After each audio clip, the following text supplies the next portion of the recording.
Doon ay umatungal itong level 1 3-demon mutant ng sobrang lakas, pero nagtataka si Yening dahil ang halimaw lang raw na nakikita niya ngayon at ang kanyang nararamdaman ay itong nasa kanyang harapan, ngunit binigyan siya ng babala ng system na nandito na sa kanyang paligid ang isa pang level 1 mutant.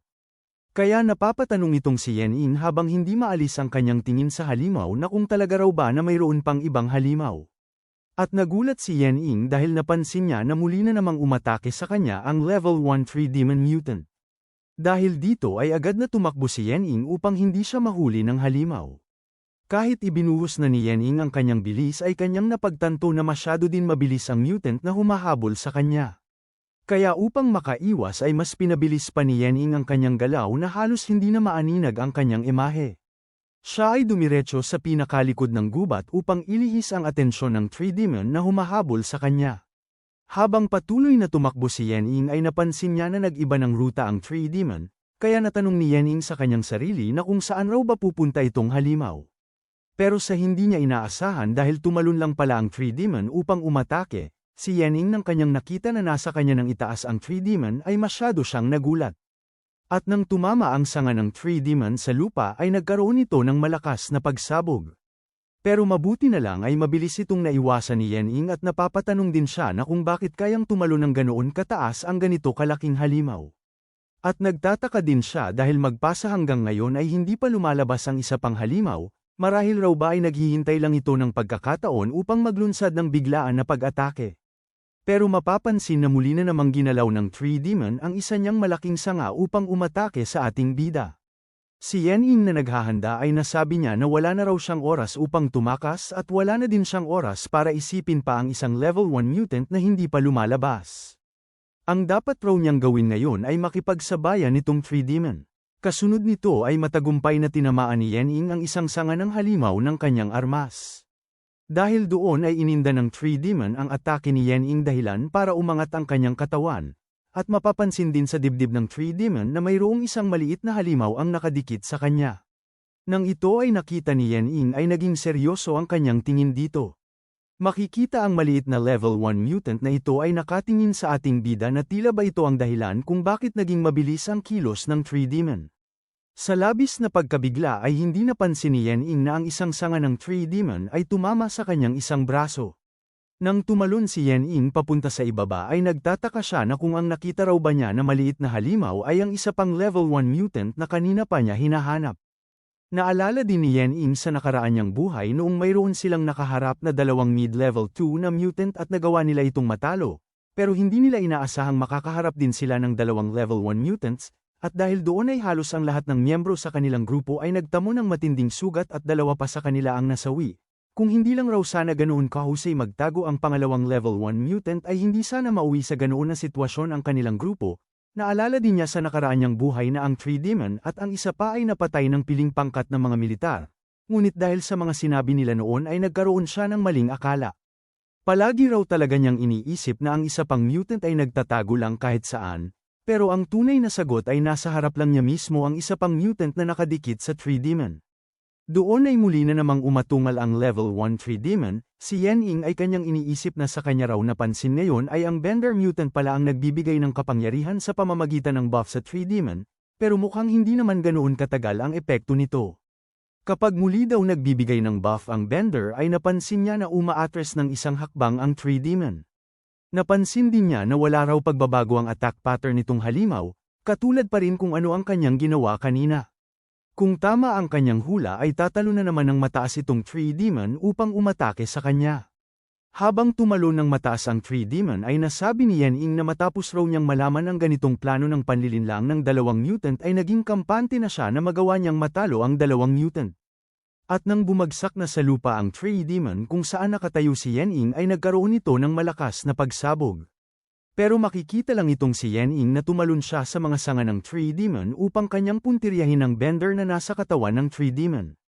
Dahil dito ay muling inangat ng 3-demon ang kanyang katawan, dahilan upang malinaw nang nakikita ng ating bida ang Bender mutant. Sa sandaling nakakita si Yening ng magandang pagkakataon ay makikita siya na hinanda na niya ang kanyang punyal habang nagpapalabas ng enerhiya sa kanyang katawan. Kasunod nito ay sinaksak ni Yening ang Bender mutant na nasa katawan ng 3-demon. Mapapansin sa mga mata ni Yen-Ing na walang laman ang kanyang isip kung hindi ang matalo ang dalawang mutant upang tuluyan na siyang lumakas. Matapos kunin ni Yen-Ing ang Bender mutant sa katawan ng Tree Demon ay agad siyang umatras upang dumistansya sa Tree Demon. Makikita din sa kamay ng ating bida ang Bender mutant na hinawakan niya ng mahigpit, at dito lang din napagtanto ni Yen-Ing na kapag hindi nakakapit itong Bender mutant sa katawan ng Tree Demon ay isa lang siyang walang kwenta. Kasunod nito ay dinurog ni Yen-Ing ang maliit na Bender mutant gamit lang ang kanyang kamay, sabay tumingin ng seryoso sa Tree Demon. Sa sandaling napagtanto ng Tree Demon na dinurog ni Yen-Ing ang isa pang mutant ay hindi niya ito nagustuhan kaya umatungal siya ng sobrang lakas. At agad niyang ginalaw ang kanyang mga sanga upang umatake, ngunit hindi man lang gumalaw si Yen-Ing sa kanyang kinatatayuan bagkus hinihintay lang niya na makalapit sa kanya ang mga sanga ng Tree Demon. Pero nang tumama na sana ang mga sanga ng Tree Demon ay mabilis lang itong pinagpira-piraso ng ating bida, at mapapansin sa mga mata ni Yen-Ing na ito ay nanlilisik habang dahan-dahan na naglakad papalapit sa Tree Demon. Wika pa ni Yen-Ing sa Tree Demon na sino raw ba ang nag-aakala kapag wala siyang buff ng binder ay hindi man lang umabot sa peak level 1 ang kanyang lakas. Makikita sa kamay ni Yen-Ing na kanyang hinawakan ng mahigpit ang kanyang punyal. Ang Tree Demon na pinapanood si Yen-Ing na papalapit sa kanya ay nagdadalawang isip na umatake, ngunit mas pinili niyang umatake sa ating bida at nagbabaka sakali na kanya itong matalo. Dahil dito ay mabilis na umikot si Yen-Ing upang kanyang turuan ng leksyon itong Tree Demon. At sa ilang sandali ay sumambulat sa harapan ng ating bida na hindi na makagalaw ang Tree Demon dahil isa-isang pinutol ni Yen-Ing ang kanyang mga sanga. Seryoso din na sinaad ng ating bida na ngayon ay maaari na silang dalawa na magpaalam. Kasunod nito ay walang alinlangan na sinaksak ni Yen-Ing ng kanyang dalawang punyal ng sabay ang dalawang mata ng Tree Demon, dahilan upang sumigaw ng malakas itong Tree Demon sa sobrang sakit. Hindi lang doon dahil nang tuluyan ang nawala ng buhay ang Tree Demon ay biglang sumabog ang kanyang buong katawan. At nang tuluyan na natalo ni Yen-Ing ang Tree Demon ay nag-anunsyo sa kanya ang system na nagawa raw na mapatay ni Yen-Ing ang middle level 1 mutant na ang binder, siya ay nakakuha ng psychic experience points, at napatay din niya ang peak level 1 Tree Demon kaya nakakuha siya ng psychic experience points. Inihayag din ng system na siya ay nakakuha ng kagamitan na Tree Demon Bark na white level, at nakuha din niya ang kagamitan na Dead Tree Armor na white level. Hindi lang doon dahil pinaalam din ng system na siya ay nakakuha ng material na Giant Claw na white level at Psychic Fruit na ang Corpse Fruit. Sa isip-isip naman ni Yen-Ing habang sinusuri ang kanyang mga nakuha na bagamat hindi daw ito ang pinaka-perpektong laban ay maganda na din daw ito sa kanyang training sa pakikipaglaban. At tiningnan din ni Yen-Ing ang Psychic Fruit na nasa kanyang kamay, at nalaman niya sa kanyang system kung ano ang epekto kapag kanya itong gagamitin. Inihayag sa kanya ng system na perpekto ito kapag ginamit, dahil permanenteng tataas ng 1 puntos ang kanyang constitution at magbibigay din ito ng 20% dagdag sa recovery rate ng HP.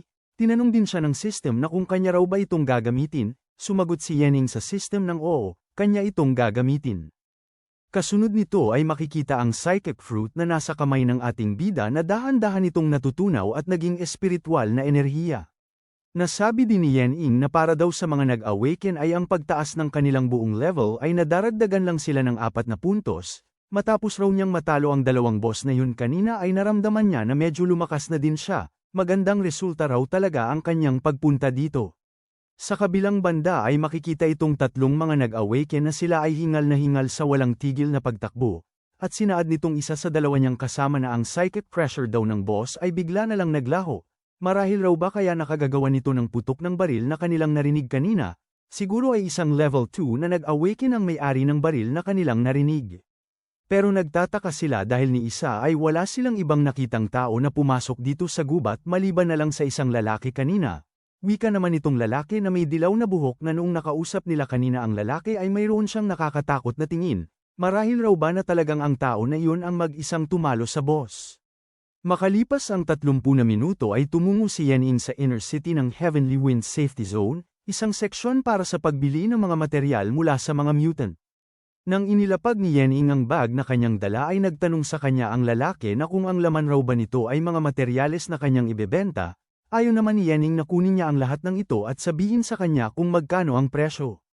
Habang sinusuri ng dalawa ang mga materyales na dala ni Yen-Ing ay iniisip naman ng ating bida na bagamat maaari raw niyang gamitin ang trading channel ng system, ay hindi niya ito ginawa dahil hindi raw niya dapat nasayangin ang kahit anong resources sa ganitong antas. Kinakailangan raw niyang maging maingat sa paggamit ng pera, kaya mas angkop sa kanya ang ganitong uri ng pakikipagpalitan. Matapos masuri ang mga materyales na dala ng ating bida ay nagsaad sa kanya itong babae na 4 na piraso daw na mga materyales na kanyang dala ay galing sa Peak Level 1 Mutant, at maaari din itong magagamit para gumawa ng isang piraso ng armor at offensive equipment, at ang tinatayang presyo nito ay nasa 697 credit points. Tinanong din ng babae ang ating bida na mukhang ito pa raw ang kanyang unang beses na makipagtransaksyon sa kanila.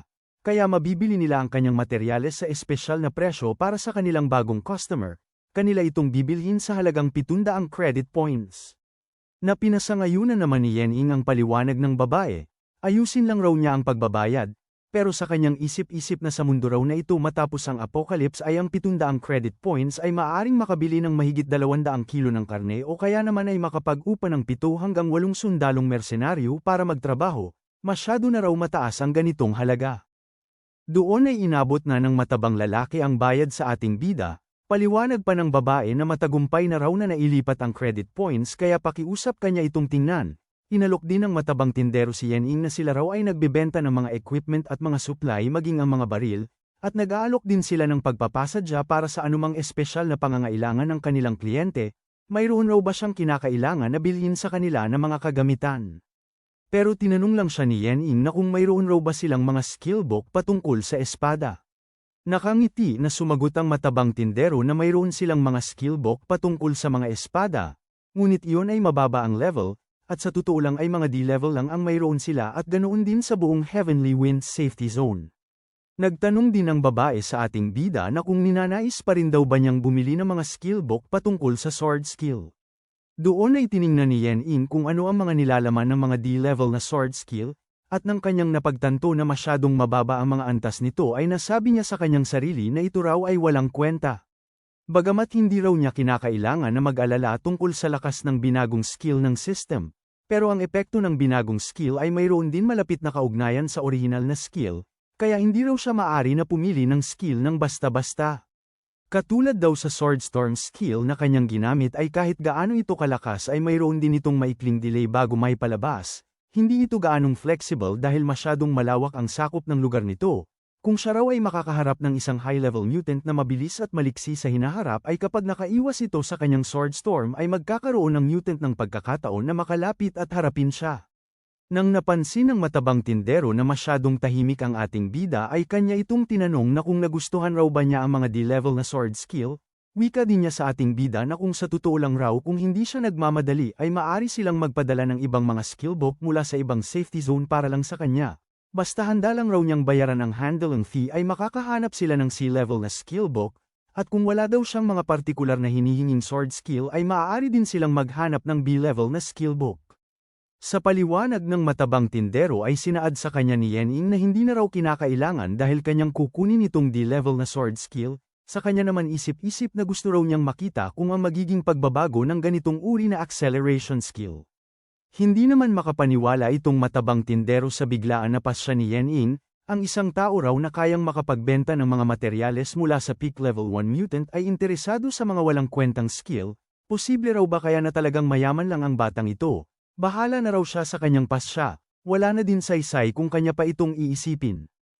Nang naging buo na ang pasya ni Yening na kunin ang sword skill book ay masaya na inihayag ng matabang tindero na ang halaga raw ng skill book ay 600 na credit points, inutusan din niya ang babae na ibigay kaagad sa kanilang kliyente ang skill book. Sa utos ng matabang tindero ay agad na inabot ng babae ang skill book sa ating bida, ito na raw ang skill book na kanyang binili. Nang papaalis na si Yening ay masaya na nagpapaalam ang matabang tindero sa kanya, mag-ingat raw siya palagi at sana bumalik pa siya sa kanilang tindahan. Nang nakalabas na sa tindahan si Yening ay tahimik siya na naglakad upang umuwi na sa kanilang tahanan. Iniisip din niya na ang natira na lang raw sa kanya ay 100 na credit points, bibili raw muna siya ng masarap na pagkain upang mayroon siyang pasalubong sa kanyang ina at sa kanyang nakakabatang kapatid. Nang nakauwi na si Yening sa kanilang bahay ay lubos na humanga si Ye Xiaowan dahil ito pa ang unang beses na mayroong masasarap na pagkain na inihanda sa kanilang lamesa. Habang masaya na tiningnan ni Ye Xiaowan ang mga pagkain sa lamesa ay sinaad sa kanya ni Yening, Na di ba't sinabi na niya noong nakaraan na simula nang siya ay nag-awaken ay patuloy na darating ang mga magandang bagay sa kanilang pamilya sa hinaharap. Sa hindi nakakaalam sa panahon ng apocalypse ay hindi natiyak ng mga tao ang kanilang sariling kaligtasan, kaya ang mga simpleng merienda ay naging pinakamataas na antas ng luho sa bawat pamilya. Masaya din na nagtanong si Ye Xiaowan kay Yening na kanya raw narinig na ang mga opisyal lang ang may mga merienda sa kanilang bahay, sa kanila raw buong lugar ay wala pang mga tao ang nakakakita kung ano ang snack. Pero hinawakan lang ni Yening ang ulo ni Ye Xiaowan, kumain lang raw siya ng kanyang merienda at kanyang pinapangako na hindi lang ito ang kanyang matatanggap sa hinaharap. Makalipas ang kalahating gabi dito sa bahay nila Yening, makikita si Yening na masaya niya na pinapanood ang kanyang kapatid na mahimbing na natutulog. Naisip din ni Yening na hindi raw nakauwi ang kanyang ina dahil sa overtime ng kanyang trabaho ngayong araw, at nakatulog na din si Ye Xiaowan. Doon ay umupo si Yening sa lamesa, dahil sa mga oras daw na ito ay kanyang pag-aaralan ang sword skill na kanyang binili gamit ang kanyang sword god system. Kasunod nito ay hinawakan ni Yening ng dalawa niyang kamay ang sword skill na kanyang binili, at sabay inactivate ang kanyang sword god system. Nang na-activate na ni Yening ang kanyang learning system ay inihayag sa kanya ng system na siya raw ay nakakuha ng D-level na skill book na ang sword cut, at ang kasalukuyang skill slot nito ay mayroong 2 sa 4 na slot, at ang pagbabago ng skill ay Heavenly Light Rift Sword Cut, at ito ay isang level 3S. Makikita si Yening na seryoso niyang pinag-aralan kung ano-ano ang maaring kapangyarihan ng D-level na skill book na kanyang binili kapag kanya itong mapaangat ang antas. Kasunod nito ay tuluyan ang iminulat ni Yening ang kanyang mga mata. Nakita din niya sa system ang epekto ng kanyang skill. Paliwanag sa kanya ng system na matapos raw niyang gumamit ng 4,000 na psychic points ay agad itong magpapakawala ng isang napakabilis na sword slash sa loob ng 1 segundo. Ang pag-atake na ito ay magkakaroon ng 600% na dagdag sa strength at agility. Kasabay din ito ay lalabas ang mapanirang sword aura na maaaring magdulot ng hindi regular na limb crushing effect sa unang target na tatamaan. Mayroon posibilidad din itong mag-trigger ng isang critical kill effect, kaya hindi mapigilan ni Yening na lubos na humanga. Dahil mayroon daw itong 600% bonus sa agility at kahit 1 segundo lang ang epekto nito ay sapat na yun para makagawa ng napakalaking kaibahan, tama raw talaga ang kanyang desisyon na ito ang kanyang pinili. Sa ngayon daw ay kinakailangan niyang humanap ng lugar upang kanyang itong masubukan. At kasunod nito ay kinuha ni Yening ang kanyang kagamitan na magagamit sa lugar na kanyang pupuntahan. At sa ilang sandali ay isinuot na ni Yening ang kanyang damit pang-awaken at ang kanyang mask para proteksyon sa kanyang sarili, at nasabi din niya na kung ang bilis lang raw ang pag-uusapan ay ang lugar na iyon ang pinakaangkop sa lahat. Makalipas ang 2 oras dito sa orihinal na Heavenly Wind Outskirts, makikita dito ang malaking lungsod na wala ng tao ang nakatira dahil nakakalat na dito ang hindi mabilang na mga mutant. Sa bawat gusali na nandito ay nakadikit ang hindi maipaliwanag kung anong itsura na mutant. Sila ay naghihintay lang dito kung mayroong daraan na kanilang target. At sa pinakaloob ng nawasak na lungsod ay nandito si Yening suot ang kanyang mask upang hindi niya malanghap ang nakakalaso na hangin. Nasabi din ni Yening sa kanyang sarili na kahit sa nakaraan niyang buhay at magpasa hanggang ngayon ay ang rehiyon na ito ay isang lugar na walang pumupunta. Pero noon ay hindi niya sadyang natuklasan ng isang level 2 na mutant na halos maabot na niya ang pinakamataas na bilis ng agility. At natigil sa kanyang iniisip si Yening dahil bigla siyang nahihirapan na makakilos. At sa kanyang likod ay makikita ang halimaw na papalapit na sa kanya upang umatake. Dahil dito ay nakaramdam ng pagkabahala ang ating bida na kanyang iniisip kung ano ang kanyang dapat na gawin. Doon ay tumalo ng mataas ang mutant upang umatake na sa ating bida. Makikita si Yening na naging seryoso ang kanyang tingin, nang sobrang lapit na sa kanya ang mutant at hindi niya magawang may galaw ang kanyang paa. Habang nasa itaas ni Yening ang mutant ay kanyang ibinuka ang kanyang malaking bibig upang lamunin ng buo ang ating bida. Dahil hindi makakilos ang paa ni Yening ay kanyang hinanda ang kanyang punyal upang depensahan ang kanyang sarili. At nang lamunin na sana ng mutant si Yening ay mabilis lang niyang pinagpirapiraso ang katawan ng mutant nang walang kahirap-hirap.